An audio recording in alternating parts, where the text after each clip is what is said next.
Correspondence at KermodeandMayo.com. Tell us something that's out that we might wander along to have a look at. Book Club, the next chapter. Now, Simon, cast your mind back to 2018, I think. Book Club. Do you remember Book Club? Well, I started the Radio 2 Book Club. Is that what you mean? Nope. I mean the film, which starred Diane Keaton, Jane Fonda, Candice Bergen, and Mary Steenburgen.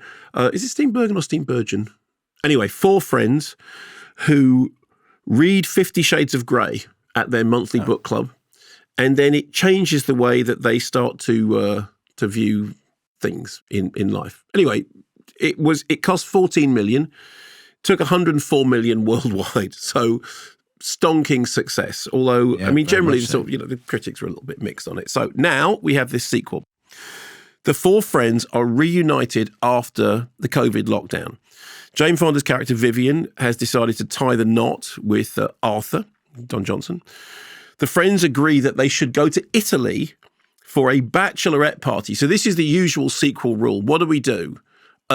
Let's send them to abroad because, it'll be the same, but with... We've run out of ideas here. So we go there, but there'll be scenery. So their holiday, incidentally, appears to have been sponsored by an Italian tourist board. Everything is fabulous. Nothing is packed. No money seems to change hands at any point. And everywhere they go, all the most fabulous glories of the area, because they go there and they go to Venice and stuff. It's all fine. They've each got their issues. Diane Keaton has got her ex's ashes with her. She can't commit to Andy Garcia. Mary Steenburgen is fussing about her husband's health. She's been stifling him. She's worried that he's not healthy enough, and she's obviously over-stifling. Jane Fonda is worrying about committing at all because, lifelong not needing to get married is now at the right moment. Candice Bergen is dealing with the fact that all retired judges do, as she says, that all retired judges do now then is every now and then marry friends, which is kind of like, you lob that ball there and we'll just see where that lands. They go to Venice, and en route to Venice, they have their baggage stolen. Here's a clip. So remember that part in The Alchemist where the guy gets robbed and loses everything? Yeah. I have no empathy for him at this point. Yeah, neither do I. Well, he said he had a choice to make. He could either see himself as a victim of a thief, Or see himself as an adventurer in search of a treasure. Yeah, but we are victims of the thief. but we are also adventurers.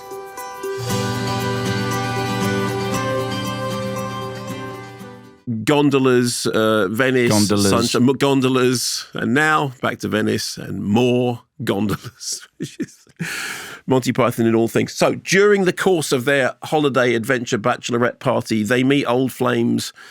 They make saucy jokes about, one of them's a baker, about pumping dough and loving someone's magic meatballs. And they look at statues of men who are, as Jane Fonda says, still rock hard after all these years. They get into a scrape with their luggage. They get arrested. The whole thing looks like an overlit TV show. Maximum mugging by the cast. Directed by Bill Holderman, co-scripted with Eric Sims. The script is absolutely full of kind of quack, quack, oops, gags and gurning laughs. The thing is, I kind of, I like the players, and Diane Keaton is always watchable, and it's just impossible to take against anything that she's in. Candice Bergen is kind of fun. She has probably the best role of it all. The problem with it is it's quite bad. I mean, it's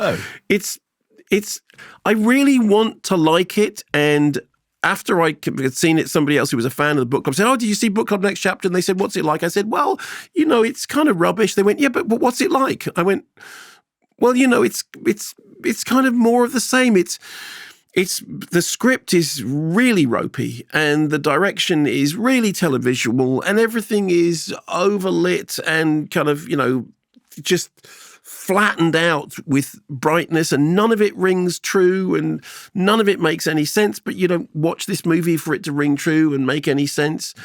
It is exactly what you would expect it to be.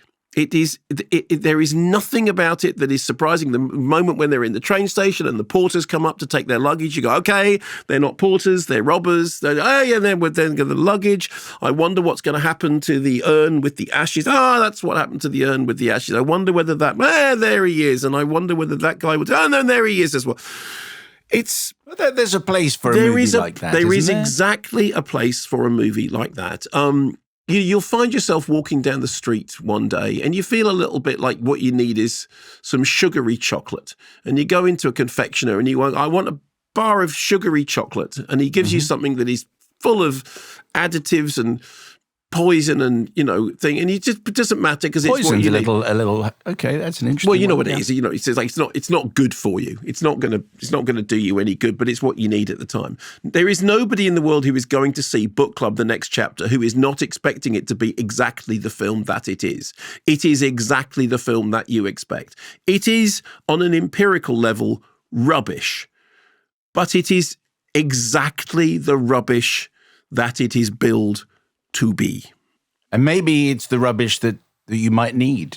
I don't think you would need it. Is it aiming for best exotic? Is that no, what you're saying? Best Exotic is Citizen Kane in comparison with this. It's a whole different league. I mean, it is. I'm not being funny about this. It is rubbish. And Best Exotic is not rubbish. Best Exotic is a very well-made film. I mean, you might complain that it's a bit twee, but it's a very well-made film. This is a very badly made film. But it is the badly made film that anyone who goes, what's on at the cinema, Book Club: The Next Chapter, I want to see that, won't be bothered that it's rubbish. What about if there is, in a couple of years' time, Book Club: The Final Paragraph? You go and see that. The editor's note. I think what they should do is they should make a movie in which these four characters come to England and meet Simon Mayo's book club. Okay, I'm very happy to star in that. Excellent. I'll make room in my time. Yeah. Maybe we could record it in this very studio. Yeah, but rubbish. Thanks very much for watching this video. I hope you enjoyed watching it as much as we enjoyed making it. While you're here, check out all the other videos because they're cool too, aren't they? Yeah, and if you want to keep up to date with everything Kermode and Mayo's Take, then check out our social channels. I mean, why wouldn't you? I mean, I would. I have done. Excellent.